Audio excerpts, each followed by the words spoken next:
Ang Ginoo manaa kaninyo. Manafsa kanimo. Pagbasa gikan sa Santos nga Ebanghelyo sumala ni San Lucas. Himayaon ikaw, O Ginoo.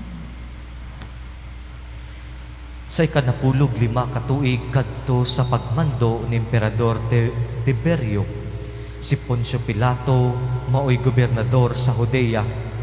Si Herodes maoy nagmando sa Galilea, ug si Felipe nga iyang igsuon maoy pangulo sa kayutaan sa Itoria ug Traconite. Si Lisanias maoy namunuan sa Abilina, ug si Anas ug si Caifas maoy mga pangulong pari. Niini gayong panahona ang pulong sa Dios miabot kang Juan nga anak ni Zacarias didto sa dapit sa Awaaw. Busa gilukop pagtaak ni Juan ang tibuok kayutaan nga kasikbit sa suba sa Jordan, ug nagwali siya. Siya miingon, hinulsuli ug biyai ang inyong mga sala, ug pabunyag kamo, ug pasayloon kamo sa Dios. Sumala sa nasulat ni Propeta Isaias sa iyang basahon. May nagsinggit dito sa kamingawan, andaman ninyo ang dalan alang sa Ginoo, hawani ninyo ang iyang agianan, abunuhin ninyo ang tanang libaong, pataga ang tanang buntod ug bukid, tulira ang mga nagliko-likong dalan, hapsaya ang mga gansalong dalan, ug makita ang tanang tawo ang kaluwasan gikan sa Dios. Ang Ebanghelyo sa Ginoo. Dayon ikaw, O Kristo. Maayong hapon kanatong tanan. Kumusta kamo? Salamat sa Dios kay maayo gihapon ang inyong kahimtang. Last Sunday, atong gisaulog ang sinugdanan sa Advent season o panahon sa Adbyento. Ug sa unang Domingo sa Adbyento, kung ato kining lantawon pagbalik, labi na ang mensahe niini, gipahinumduman gayud kita na kita dapat gayud mangandam. Pagpangandam sa Pasko sa pagkatawo sa atong Ginoong Hesukristo, ug pagpangandam sa ikaduhang pagbalik sa atong Dios. Mao kini ang dapat natong buhaton karon sa panahon sa Adbyento. Dili kanang pagpangandam para sa pwede natong irigalo karong Pasko, o pagpangandam sa atong ihanda karong Pasko. Dapat ang atong pagpangandam mao ang pagpangandam sa pagbalik sa atong Dios. Karong Domingguha, gihagit kita sa atong Dios. Gihagit kita sa atong Dios to step farther. Aduna gayoy atong buhaton gawas sa pagpangandam. Dili lang kita nag-focus lang sa atong kaugalingong pagpangandam, o naghudlat lang kita nga walay gihimo. We need to do something concrete, something na nagsunod gayud sa plano sa atong Dios. Ingon sa usa ka article, Advent is a challenge to repentance. It is a challenge to do something for God. It is a challenge to do something for God. Sa ato Ebanghelyo karon, atong nadungog na si Juan Bautista, misangyaw nga kitang tanan dapat gayud maghinulsol para sa kapasayloan sa atong mga sala. John is calling all of us to conversion. Giawhag gayud kitang tanan niya nga maghinulsol isip pamaagi nato sa pagpangandam sa pag-abot sa atong Mesiyas. Ug sa pagsangyaw niya niini, nag-quote ang ebanghelyo nato karon sa propeta Isaias. Nuingon dito, andama ang dalan alang sa Ginoo, hawani ninyo ang iyang agianan. Usbon ko, John is calling all of us to conversion.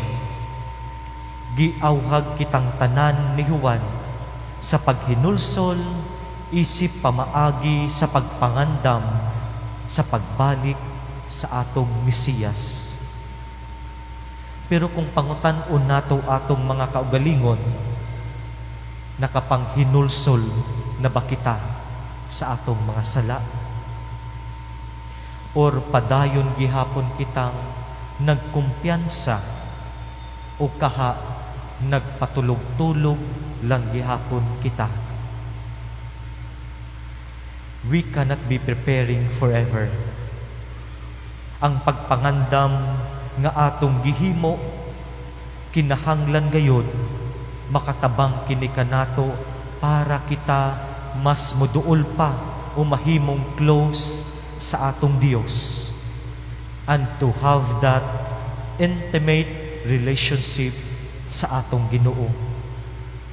Ug samtang kita nahimong suod sa atong Dios, samtang kita mas nakaila pa kaniya, ug samtang kita gibati gayud nato ang dakong gugma niya kanato, ug na feel nato that we are protected, kita kinahanglan nga andam nga mugawas ug isangyaw si Jesus ngadto sa tanang katawhan. Isangyaw pod nato ang gugma, ang dakong gugma sa atong Dios nga atong nasinati. Isangyaw nato kini sa mga tao, labi na kadtong mga tao nga wala pagayod makasinati niini.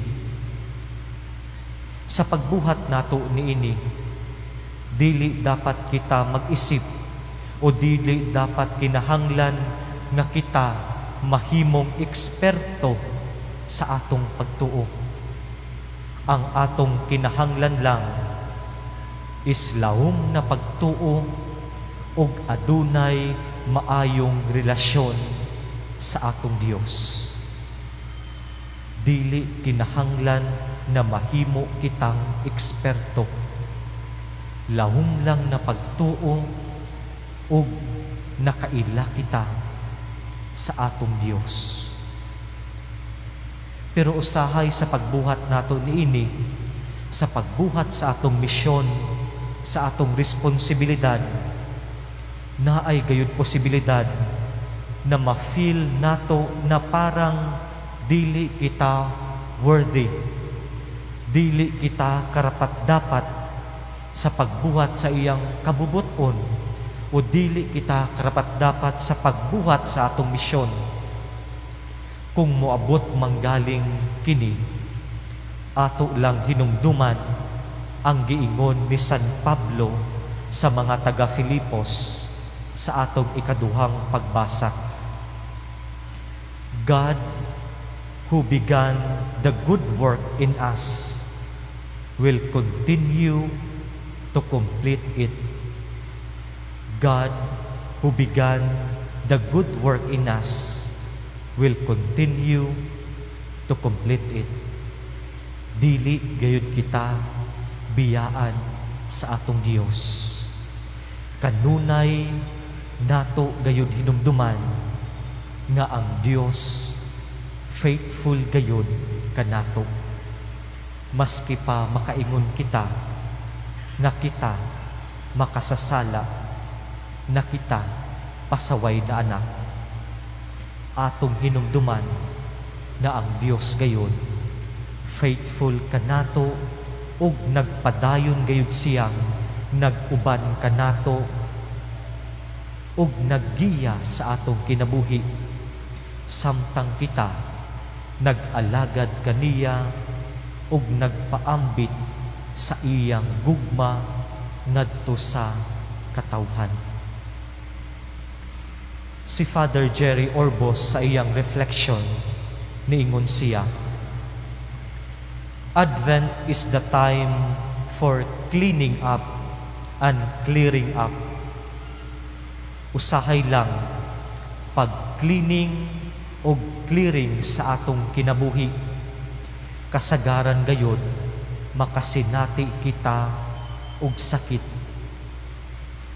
Apan kung ato gayod lantawon pag-ayo, maski sakit gayod nanay atong i-clear o kahalimpyuhan sa atong kaugalingon, makatabang gayud kini kanato tungod kay bawasan gayud nato ang mga bagahe sa atong kinabuhi nga dili angay gayud o dili kinahanglan sa atong pagbiyahe. Kini ang panahon sa pagkalingkawas sa mga butang na dili maayo. Buhian ang dili maayo, ang atong dili maayong batasan, ang atong dili maayong mindset, ang dili maayong sitwasyon, ang mga memory na dili gayud maayo, labi na ang mga tawong naghatag kanato og kabugat, mga taong nakapadaot kanato, nakapasakit kanato. Mao kini ang dapat natong buhian. Ug sa miingon si Father Jerry, we must let go and let God. I-let go nato ang tanan mga dili maayo sa atong pagbiyahe. And let God nagiyahan kita sa atong kinabuhi para makasinati kita ug maayo ug gaan ang atong feeling while kita nagserbisyo sa atong Dios. In order to step further sa pagpangandam nato karon, we must let go and let God. Amen.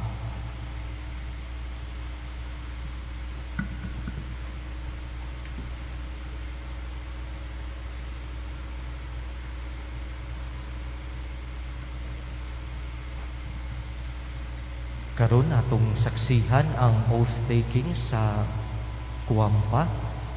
Giawhag na ako ang mga officers sa pagtindog diri sa atubangan.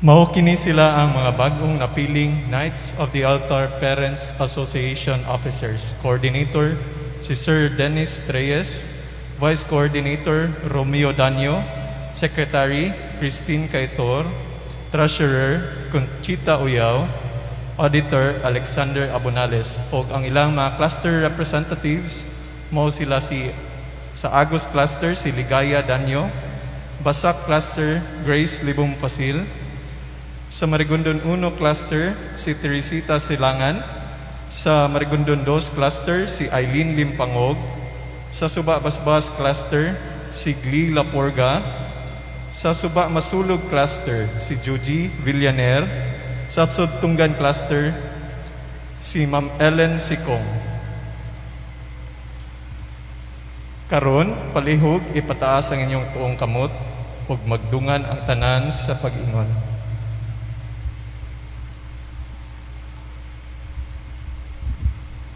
Ako, si Eileen Limpangog, gipili nga cluster representative sa Marigondon 2 Cluster.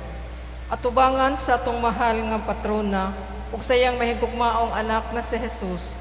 Malipayong midawat sa tahas nga gisangon kanako sa akong mga kaubanan sa ministry or organization. Aron mo alagad nga makugihon, matinud-anon ug maampuon. Tinabangan sa grasya sa Dios ug sa akong hugtanong tinguha nga makahatag og dugang kahimayaan sa iyang balaan nga ngalan. Akong paningkamutan nga mapuy-an ang katahas o kakuhan nga gipiyal kanako. Ug ako si Father A.C.U. isip inyong Assistant Parish Priest o Spiritual Director sa Knights of the Altar, mahinangpon midawat sa inyong mainiton o tinud-anay nga paghalad sa inyong tagsa-tagsa kakaugalingon diha sa diwa sa usa ka matinud-anon ug mapaubsanong pagpangalagad. Dasigon ko kamo nga ligunon ta ang buko sa atong pagpangulong lumilihok dinhi sa parokya sa Birhen sa mahal nga kasing-kasing ni Jesus ug diha sa matag ministry ug organisasyon nga inyong gialagaran. Uban ako kaninyo ning atong panaw sa pag-alagaray ug pagpanlig-on sa atong mga gagmay Kristohanong katilingban ug panalanginan kamong tanan sa mga gahom nga Dios, ang Amahan, ang Anak, ang Espiritu Santo, ug ligunon kitang tanan diya sa atong malungtaron nga pagpangalagad. Amen. Amen.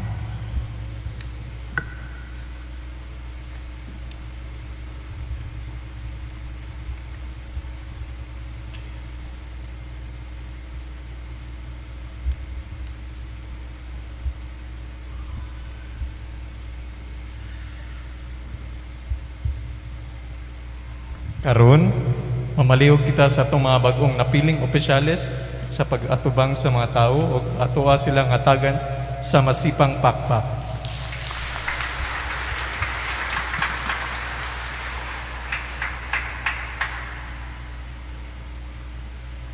Palihog manindog ang tanan ug atong ipadayag ang atong pagtuo kitang tanan.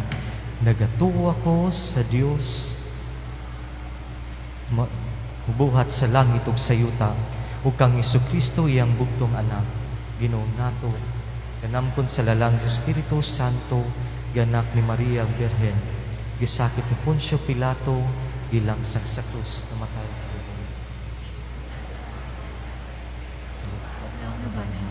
Isa ka sa langit, nagalingkod sa Diyos, mahal.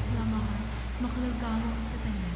Gikan Ganito, dito, balik siya ang kung sa maguyog sa mga mga Nagatuwa ko sa Espiritu Santo, sa Santa Iglesia Katolika, sa pamgitan sa mga santos, sa pasayo sa mga sala, sa pagkabanhaw sa lawas, ug sa kinabuhi Amen. Si San Juan magbubunyag, nagmantala nga ang tanan katawhan makita sa kaluwasan sa Dios. Busa masaligon kitang mag-ampo alang sa mga panginahanglan sa tanang mga anak sa Dios diha sa pag-ingon, Dios sa kaluwasan, patalinghugi kami. Diyos sa kaluwasan, patalinghugi kami. Nga ang simbahang Katoliko, magmaputli ug walay buling diha sa tanan niyang mga sakop. Magampo kita sa Ginoo. Diyos sa kaluwasan, patalinghugi kami. Nga sila nga namunuan sa atong nasod, kanunay mo patuman sa mga balaudnon nga makaayo alang sa tanang katawhan. Magampo kita sa Ginoo. Diyos sa kaluwasan, patalinghugi kami. Nga alang niadtong nagantos sa kanagkalinlaing matang sa sakit, nga makabaton na sila og hingpit nga kaayuhan ug kahupayan diha ni Kristo. Magampo kita sa Ginoo. Diyos sa kaluwasan, patalinghugi kami. Nga ang mga nagalagad sa mga masakiton ug ubang hutong sa katilingban, makabaton kanunay og grasya sa paglahutay ug nga mapanalipdan sila. Magampo kita sa Ginoo. Diyos sa kaluwasan, patalinghugi kami. Nga ang atong pagsaulog sa 500 years of Christianity, magmalampuson unta ang tanan nga kalihukan, ilabi na sa mga parokya ug atong mapalauman ang atong pagtuo ug paglaom, isip nga mga binunyagan. Magampo kita sa Ginoo. Diyos sa kaluwasan, patalinghugi hugi kami. Nga ang mga sulugoon sa Dios, Teofilo Kamumot Obispo, ug Joel Chevalier Pari, nga mabayaw na sila sa kadungganan sa altar, magampo kita sa Ginoo. Diyos sa kaluwasan, patalinghugi kami. Nga ang walay katapusang kahayag sa kaluwasan, magdanag kanila nga nangamatay na, magampo kita sa Ginoo. Diyos sa kaluwasan, patalinghugi kami. Magahom ug maluluyon nga Dios alang kanimo ang tanang butang mahimo. Hatagig katumanan ang among mga gipangandoy o gilauman kay masaligon kaming nangamuyo kanimo pinaagi ni Kristo among Ginoo. Amen.